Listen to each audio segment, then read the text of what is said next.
तो चलिए आज से हम लोग शुरू करते हैं linear equation in one variable. तो सबसे पहले हम समझेंगे कि लीनियर इक्वेशन क्या होता है, वो भी छोड़िए, सबसे पहले आप समझेंगे इक्वेशन क्या होता है। इक्वेशन आपको पता होगा, जैसे कि x इज इक्वल्स टू 5, ये एक इक्वेशन है। क्यों इक्वेशन है? क्योंकि इसका left hand side right hand side के बराबर है ना। आपको पता होगा इक्वेशन क्या होता है। तो इक्वेशन वो चीज़ होती है जिसका जो LHS होता है, लेफ्ट हैंड साइड, वो बराबर होती है राइट हैंड साइड के। ये क्या हो गई? ये एक इक्वेशन हो गई। इक्वेशन कैसे पहचानते हैं? तो इक्वेशन पहचानने का बहुत सिंपल सा फॉर्मूला है, उसमें हमेशा इज इक्वल टू होगा, है ना। ये हो गया इक्वेशन। इक्वेशन तो बहुत सिंपल है। लीनियर इक्वेशन क्या होता है? तो लीनियर इक्वेशन मतलब ऐसी इक्वेशन जिसकी पावर 1 होगी, जिसकी मैक्सिमम पावर 1 होगी। फॉर एग्जांपल हमने बोला, कुछ एग्जांपल्स देते हैं हम। देखिए, हमने बोला कि ये x minus 5 is equals to 2, let's say x minus 3, x plus 5, ये कितना हो गया? 6, है ना। जस्ट हमने 3 एग्जांपल्स दी थी है। हमें ये पता करना है कि इनमें से कौन से लीनियर इक्वेशन है ना। कैसे पता करेंगे? लीनियर इक्वेशन पता करने का सबसे सिंपल तरीका है लीनियर इक्वेशन। लीनियर इक्वेशन का मतलब ही होता है जिसकी जो पावर है वो 1 हो, मैक्सिमम पावर 1 हो।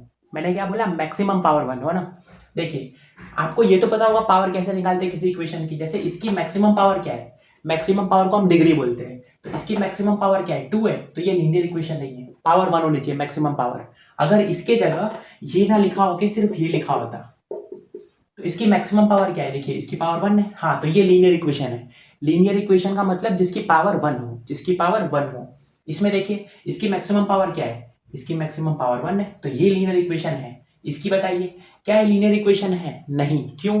क्योंकि जब हम इसको सॉल्व करेंगे तो x जब x के साथ मल्टीप्लाई हो जाएगा तो x का स्क्वायर बना देगा, और जब x का स्क्वायर बन गया तो ये लीनियर इक्वेशन नहीं है फिर।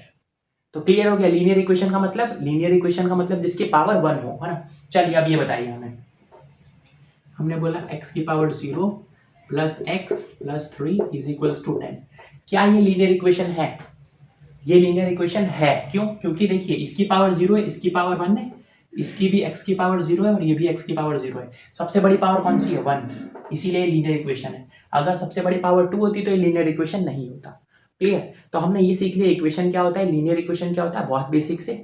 अब हम सीखेंगे कि linear equation in one variable क्या होता है। Linear equation in one variable का मतलब सबसे पहली चीज की वो एक लीनियर इक्वेशन होनी चाहिए और उसकी जो वेरिएबल है वो 1 होनी चाहिए। वेरिएबल का क्या मतलब होता है? जैसे x हो गया, y हो गया, z हो गया, a, b, ये सब वेरिएबल है। ये सब वेरिएबल है। हम आपको बताते हैं, जैसे कि हमने लिखा 2x minus 3 is equals to 5। ये एक लीनियर इक्वेशन है इन वन वेरिएबल। कैसे पता चला? सबसे पहले देखिए, क्या एक लीनियर इक्वेशन है? क्यों? क्योंकि सबसे बड़ी पावर इसकी 1 है ना। ये लीनियर इक्वेशन है और एक वेरिएबल में, क्योंकि सिर्फ इसके अंदर x आया है, x के साथ y और z नहीं है, सिर्फ x है। अगर सिर्फ इसकी जगह अगर ये लिखा होता तो फिर भी ये लीनियर इक्वेशन है, क्योंकि एक ही वेरिएबल है, कोई सिर्फ एक वेरिएबल होना चाहिए। तो उसको हम बोलेंगे linear equation in one variable, है ना। चलिए अब आपको 3 एग्जांपल देते, बताइए आप। पहला एग्जांपल है 2x plus 3y is equals to 10। Second 3a plus 2b is equals to 2। And third 10p plus 2 is equals to 10। इसमें से बताइए कौन सा linear equation in one variable है। देखिए, ये लीनियर इक्वेशन तो है। एक और एग्जांपल देते हैं। आप ये बताइए इनमें से कौन सा लीनियर इक्वेशन है इन वन वेरिएबल। ये देखिए, ये लीनियर इक्वेशन है। क्यों? क्योंकि इसकी भी पावर 1 है, इसकी भी पावर 1 है। लेकिन क्या है? वन वेरिएबल में है? नहीं, दो वेरिएबल है, x भी है और y भी है। तो ये लीनियर इक्वेशन तो है लेकिन वन वेरिएबल में नहीं है। सेकंड, ये देखिए, इसमें लीनियर इक्वेशन ये है। क्यों? इसकी पावर 1 है, इसकी भी पावर 1 है। तो ये लीनियर इक्वेशन तो है लेकिन ये भी वन वेरिएबल में नहीं है, इसमें भी 2 वेरिएबल है, एक a और b, दोनों वेरिएबल है, ये भी नहीं हो सकता। थर्ड देखिए, क्या लीनियर इक्वेशन है? सबसे पहले हमें लीनियर इक्वेशन चेक करना है। कैसे? पावर देख के। इसकी पावर देखिए 1 है ना। मैक्सिमम पावर को हम डिग्री बोलते हैं, भी क्वेश्चन आ सकता है। ऐसा पूछ सकता है कि what is the maximum power called, तो मैक्सिमम पावर को हम क्या बोलते हैं? डिग्री बोलते हैं, डिग्री, है ना। तो इसमें देखिए मैक्सिमम पावर क्या है? 1 है। तो ये लीनियर इक्वेशन तो है। क्या ये वन वेरिएबल में? सिर्फ p एक अकेला वेरिएबल है। हाँ, तो ये linear equation in one variable है। चौथा देखिए, क्या ये लीनियर इक्वेशन है? नहीं। क्यों? क्योंकि पावर 2 है, पावर तो 1 होनी चाहिए, मैक्सिमम पावर ही 1 होनी चाहिए। 1 से ज्यादा हम कह ही नहीं सकते। अगर 1 से कम हुआ अगर 1 से कम हुआ, ये सोचिए, अगर हमने बोला कि पावर अगर 1 से कम हुई तो क्या होगा, हमने बोला 1 से ज्यादा तो लीनियर इक्वेशन नहीं हो सकता, सिर्फ 1 हो तो लीनियर इक्वेशन। अगर 1 से कम निकले पावर तो, जैसे कि 1 से, अगर 1 से भी कम पावर निकली तो ऐसा ही होगा ना, 1 से कम पावर मतलब जीरो पावर। जीरो पावर क्या होता है, यही होता है ना, 3 को हम जीरो पावर में कैसे लिखेंगे, 3x की पावर 0। तो इसका तो केस ही नहीं बन सकता, तो ये आप लोग मत सोचिए ऐसा। जैसे कि हमने बोला कि मान लीजिए पावर 0 हुई, पावर 0 हुई तो कैसे लिख सकते हैं, हमने बोला पावर 0 हमें करनी है, चलो हमने इसकी पावर 0 कर दी, 5 लिख दिया। तो अगर ये पावर मैंने 0 कर दिया तो x की पावर 0, ये तो 1 होता है, तो 3 1 सा 3 5 के बराबर है। क्या ये हो सकता है, कभी हो ही नहीं सकता। तो हमें ऐसे ही लिखना पड़ेगा इसको अगर हमें लिखना है तो हम इसको ऐसे ही लिख सकते हैं, क्योंकि x की पावर 0 तो 1 होता है, तो ये 1 हो गया, तो 3 3 के बराबर है ना। तो हम कह क्या रहे हैं आपको कि लीनियर इक्वेशन की पावर ही 1 होती है। यहाँ पे देखिए पावर 2 है, लीनियर इक्वेशन ही नहीं है, 1 वेरिएबल की बात ही खत्म। क्लियर है। चलिए अब इस पे कुछ सवाल करते हैं।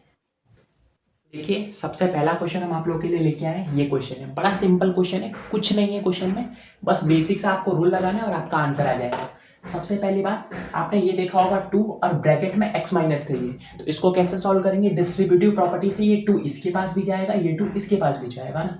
2 को x से मल्टीप्लाई किया 2x, minus as it is 2 को 3 से मल्टीप्लाई किया 6 आ गया, है ना। फिर माइनस, अब यहाँ पे देखिए, यहाँ पे क्या होगा, तो यहाँ पे ये जो ब्रैकेट के आगे माइनस लगा है, तो हम क्या करेंगे, जब ब्रैकेट को खोलेंगे तो ये माइनस इस माइनस के साथ जाके प्लस बना देगा, तो यहाँ पे प्लस आएगा, यहाँ पे 5 आ जाएगा और यहाँ पे 3x एज इट इज आ जाएगा। इसको समझने का एक तरीका ये भी है, जैसे कि आप ये समझिए, यहाँ पे साइड में लिखते हैं हम 5 माइनस ऑफ 3x था ऐसे, है ना। अब देखिए हम क्या मान सकते हैं कि माइनस सिर्फ अकेला था ना, तो हम इसको ऐसे बोल सकते हैं कि -1 था, बोल सकते हैं। तो अब अगर ये -1 था तो -1 जब 5 के साथ मल्टीप्लाई हो जाएगा तो -5 आएगा, सही है। और -1 जब -3x के साथ मल्टीप्लाई होगा तो माइनस माइनस प्लस हो जाएगा, 1 3x के साथ मल्टीप्लाई होकर 3x आ जाएगा। तो लास्ट में हमारा आया तो आंसर वही है। क्लियर, इज इक्वल्स टू 3 को डिस्ट्रीब्यूटिव से सेम लगाएंगे, 3 को x के साथ मल्टीप्लाई 3x, 3 को 1 के साथ मल्टीप्लाई 3 माइनस, अब यहाँ पे भी सेम, 4 पहले 2 के साथ मल्टीप्लाई होके 8 बनाएगा, फिर माइनस प्लस माइनस। क्लियर है, माइनस प्लस माइनस होता है, माइनस प्लस माइनस, ये आपको पता होगा। माइनस माइनस क्या होता है, तो प्लस होता है, माइनस प्लस क्या होता है, माइनस होता है, प्लस माइनस क्या होता है, माइनस होता है ना। और प्लस प्लस क्या होता है, तो वो प्लस होता है। ये चीज आपको पता होनी चाहिए, है ना। देखिए ये माइनस था और ये कुछ नहीं तो ये प्लस था, तो माइनस प्लस माइनस हुआ था, माइनस प्लस फिर माइनस हुआ है। तो समझ में आ रहा है आप लोग को कैसे कर रहे हैं। देखिए माइनस प्लस हो गया माइनस, 4 को x से मल्टीप्लाई करो 4x। अब ये जो माइनस प्लस हम बोल रहे हैं ना, ये है क्या, तो ये सिर्फ साइन दिखाने की है। जैसे ये माइनस है ये प्लस है, तो माइनस प्लस क्या होता है, माइनस, तो यहाँ पे दिखाने की साइन माइनस आएगी। 4 को x से मल्टीप्लाई करेंगे 4x आएगा। ये बेसिक तो आप लोगों ने पढ़ा होगा, 6th 7th 8th आपने पढ़ा ही होगा, है ना, तो आप लोग को ये पता होगा। अब देखिए आगे बढ़ते हैं। हमने बोला ये 2x है, ये 3x है, ये भी 3x है। अब हमेशा आप एक बात याद रखिए कि इक्वेशन के दोनों साइड अगर कोई चीज सेम है तो उसको आप काट दीजिए डायरेक्ट। जैसे 3x है 3x है, काट दीजिए, क्योंकि दोनों प्लस की साइन थी इसलिए हम काट सकते हैं। हमने बोला ना दोनों, अगर मान लीजिए दो लड़के हैं ना और दोनों की हाइट सेम है, अब क्योंकि दोनों की हाइट सेम है तो अगर मैं इसकी हाइट थोड़ी कम कर दूं और उतनी ही हाइट इसकी भी कम कर दूं तो फिर भी तो ये दोनों चीजें बराबर, दोनों की हाइट बराबर ही रहेगी ना, समझिए। तो सेम वैसे ही ये दोनों इक्वेशन का मतलब क्या होता है, दोनों साइड बराबर है। तो मैंने जो इधर से माइनस किया वो चीज इधर से माइनस कर दिया, बात खत्म। तो दोनों को मैंने साथ में काट दिया, दोनों की साइन प्लस की थी इसलिए काटा, दोनों की साइन सेम होनी चाहिए तो हमने काट दिया। बचा क्या, बचा ये 2x -6 -5 -11, यहाँ पे 3 - 8 कितना हो गया -5 और यहाँ पे -4x। क्लियर है। अब क्या करेंगे हम एक काम करते हैं, इसको इस साइड लेके आते हैं x वाले को। तो x वाला जब इस साइड आएगा -4x, जब इज इक्वल टू के इस साइड आएगा तो +4x बन जाएगा। ये -5 अपनी जगह पे, 11 जब इस साइड आएगा तो +11 आ जाएगा। ये आपको पता होगा कैसे। देखिए क्या हो क्या रहा है, 2x को हमने ऐसा का ऐसा लिखा, -5 को हमने ऐसा का ऐसा लिखा, 4x हम चाहते थे कि इस तरफ आ जाए तो हम इज इक्वल टू के इस तरफ ले आए, लेकिन क्योंकि ये माइनस की साइन थी आपकी प्लस की साइन बन जाएगी। क्यों, क्योंकि ये इज इक्वल टू के इस तरफ आया है। देखिए अब 11 के साथ क्या था, 11 की साइन माइनस की थी, वो जब इज इक्वल टू के इस साइड आया तो 11 की साइन प्लस की हो जाएगी।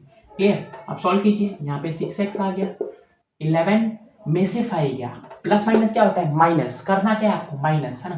तो 11 में से 5 गया तो आएगा आंसर 6, और साइन कौन सी आएगी, इसके आगे प्लस की साइन है तो प्लस। तो x की वैल्यू कितनी हो गई 6/6 and x is equals to 1। तो ये हमारा आंसर हो गया। क्लियर है, बहुत सिंपल क्वेश्चन था, आप लोग थोड़ा समझेंगे इसको तो समझ जाएंगे। चलिए आप करते हैं सेकंड क्वेश्चन। आप करते हैं एक और क्वेश्चन। देखिए ये क्वेश्चन भी बड़ा सिंपल है। इस तरह का कभी भी आपको क्वेश्चन मिल जाए, क्वेश्चन कैसा होगा a/b is equals to x/y, कुछ इस टाइप का क्वेश्चन होगा। एक चीज यहाँ पे numerator upon denominator is equals to numerator upon denominator. कभी भी इस तरह का क्वेश्चन है, हमेशा याद रखिए क्रॉस में मल्टीप्लाई कर दीजिए। a को y के साथ multiply ay is equals to b को x के साथ मल्टीप्लाई bx। इतना, ये सबसे पहला स्टेप होगा जो आपको करना है। क्या बोला हमने, जब numerator upon denominator is equals to numerator upon denominator आ जाए तो हमेशा आपको क्रॉस में मल्टीप्लाई करना है। क्रॉस में कैसे, क्रॉस में ऐसे, तो आप इसको इसके साथ मल्टीप्लाई करेंगे और इसको इसके साथ मल्टीप्लाई करेंगे, तो आपको 2x + 1 को मल्टीप्लाई करना होगा 3x - 2 के साथ, है ना, और आपको 2x + 1 को मल्टीप्लाई करना पड़ेगा 3x - 1 के साथ, है ना। सही है। अब हम क्या करेंगे, अब हमको मल्टीप्लाई करना पड़ेगा। मल्टीप्लाई का बड़ा सिंपल सा तरीका है, पहले 2x इसके साथ मल्टीप्लाई होगा, फिर 2x इसके साथ, फिर 1 इसके साथ, फिर 1 इसके साथ। क्या बोला हमने, पहले 2x पूरा इसके साथ मल्टीप्लाई होगा। देखिए 2x हमने लिखा, अब ये पूरी टर्म लिख दीजिए 3x - 2, फिर क्या बच गया +1 बच गया, ये लिखिए 3x - 2 लिख दीजिए। क्लियर हो रहा है, इज इक्वल्स टू, इसके साथ भी हम वही करेंगे, पहले यहाँ का 2x उठाइए, उठाया 2x को, हाँ, अब ये पूरी टर्म लिखिए 3x - 1, अब बच क्या गया +1 बच गया, इस +1 को उठाइए और ये पूरी टर्म फिर लिख दीजिए 3x - 1। ये बड़ा सिंपल तरीका जो हम आपको बता रहे हैं। अब देखिए 2x को 3x के साथ मल्टीप्लाई करके, 2 को 3 से मल्टीप्लाई 6, x को x के साथ मल्टीप्लाई x²। क्लियर। अब 2x को -2 के साथ मल्टीप्लाई, क्या बोला था हमने, ये साइन कौन सी है, प्लस की है, कोई साइन नहीं है मतलब प्लस की साइन है। प्लस माइनस क्या होता है माइनस, 2x को 2 से मल्टीप्लाई 4x, प्लस 1 को 3x के साथ मल्टीप्लाई 3x, 1 को -2 के साथ मल्टीप्लाई +1 -2, प्लस माइनस माइनस, 1 को 2 से मल्टीप्लाई 2 हो गया, खत्म। 2x को 3x के साथ, 2 3 = 6, x को x के साथ मल्टीप्लाई x²। सही है, ये प्लस की साइन है, हिडन साइन मतलब प्लस की साइन, +2 प्लस माइनस क्या होगा, माइनस होगा। क्लियर। 2x को 1 के साथ मल्टीप्लाई तो 2x, प्लस 1 को 3x के साथ मल्टीप्लाई तो 3x, और +1 -1 प्लस माइनस माइनस, 1 1 = 1। क्लियर है, बहुत बेसिक से हम समझा रहे हैं। हम एज्यूम कर रहे हैं कि आपको कुछ नहीं आता, तो उस हिसाब से हम आपको पढ़ा रहे हैं। अगर आपको थोड़ा भी आता है तो आपके लिए बहुत सिंपल है ना। अब देखिए हमने क्या बोला था, जो चीज़ दोनों साइड बराबर हो उसे हम काट सकते हैं, प्रोवाइडेड की साइन सेम हो दोनों की। 6x², 6x², दोनों की साइन प्लस की है ना, तो इसको हम काट देंगे, सिंपल। और देखिए और कुछ काटने जैसा है, हाँ, 3x और 3x, क्योंकि दोनों की साइन प्लस की थी। यहाँ पे क्या आ गया -4x -2, इसको लिख दीजिए यहाँ पे -2x -1। क्लियर। अब हम क्या करेंगे, हम x वालों को साथ में लाने का ट्राई करेंगे। तो हम बोलते हैं ये 4x माइनस का था, ये इस तरफ आके 4x प्लस का हो जाएगा, -2x अपनी ही जगह पर है, -2 अपनी जगह पे, ये 1 जब इस तरफ आएगा तो ऐसा हो जाएगा। समझ में आ रहा है, -1 था ना, इज इक्वल टू के इस तरफ आ गया तो प्लस का 1 हो गया। देखिए 2x अपनी ही जगह पे, इज इक्वल टू के तो इसी तरफ है ना, भले ये पोजीशन यहाँ से आ गई उससे फर्क नहीं पड़ता। इज इक्वल टू के इस तरफ -2x था, इज इक्वल टू के इसी तरफ अभी भी -2x है। पोजीशन किसकी चेंज हुई है, देखिए 2 अपनी जगह पे है और 2x अपनी जगह पे, 4x चेंज हुआ है तो साइन चेंज हुई है, 1 चेंज हुआ है साइन चेंज हुई है। क्लियर। 1 में से 2 गया तो -1, 4x में से 2x गया तो 2x। x की वैल्यू हमें चाहिए, हमने बोला -1 जो है वो 2x के बराबर है, तो हमने बोला -1 2x के साथ मल्टीप्लाई में, तो यहाँ पे 2 डिवाइड में आ जाएगा x के साथ, ये आंसर हो गया x का। क्लियर। तो x का आंसर कितना हो गया -1/2, या फिर हम इसे बोल सकते हैं कि x इज इक्वल्स टू -0.5, 0.5 भी लिख सकते हैं, 1/2 को आप डिवाइड करके देख लीजिए। क्लियर है, तो क्वेश्चन समझ में आया। तो चलिए आज की इस वीडियो के लिए बस इतना ही। ये 2 क्वेश्चन हमने आपको होमवर्क में दिए हैं, आप इन दोनों क्वेश्चन को ट्राई करना सॉल्व करने का। अगर आपने इस लेक्चर को अच्छे से देखा है ना, और आप लोग अगर वो लॉजिक समझे तो आप ये दोनों क्वेश्चन बहुत इजीली सॉल्व कर सकते हैं। आपको ये 1/2 देख के डरना नहीं है। अगर यहाँ पे 1/2 की जगह 2 लिखा होता तो आप क्या करते, 2 को पहले इसके साथ मल्टीप्लाई, फिर 2 को इसके साथ मल्टीप्लाई। सेम यही चीज़ 1/2 के साथ भी करनी है ना। क्लियर। तो ये दोनों क्वेश्चन को आपको ट्राई करना है, नेक्स्ट वीडियो में हम इसका सॉल्यूशन देंगे। तो चलिए आज की इस वीडियो के लिए बस इतना ही, तब तक पढ़ाई करते रहिए, बाय बाय।